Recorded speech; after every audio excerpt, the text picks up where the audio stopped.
On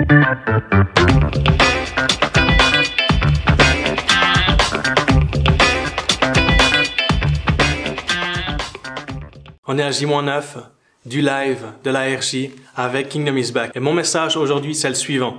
Dans la Bible, on peut trouver dans Matthieu, chapitre 7, au verset 7, où il est dit « Demandez et l'on vous donnera, cherchez et vous trouverez, frappez et l'on vous ouvrira ». La promesse que nous trouvons dans ce passage-là est celle de la bonté de Dieu. Dieu est un Dieu qui se rend accessible. Dieu est un Dieu qui se laisse trouver. Dieu, c'est un Dieu qui aime ses enfants et qui leur donne de bonnes choses. La suite du verset 7, elle nous dit cela. En effet, toute personne qui demande reçoit. Celui qui cherche trouve, et l'on ouvre à celui qui frappe. Qui parmi vous donnera une pierre à son fils s'il lui demande du pain? Ou s'il demande un poisson, lui donnera-t-il un serpent? Si donc mauvais comme vous êtes, vous savez donner de bonnes choses à vos enfants, votre Père Céleste donnera d'autant plus volontiers de bonnes choses à ceux qui les lui demandent. Dieu est un bon Père qui donne de bonnes choses à ses enfants.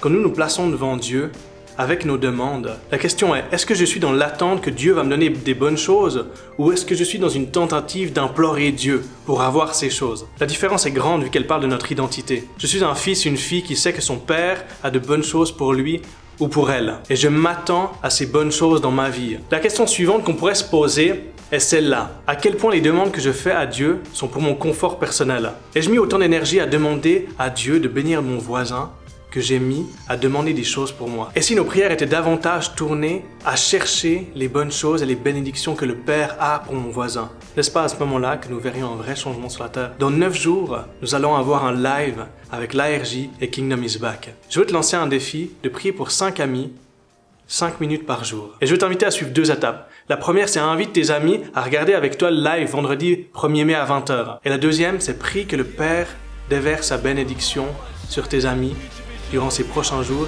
et durant le live.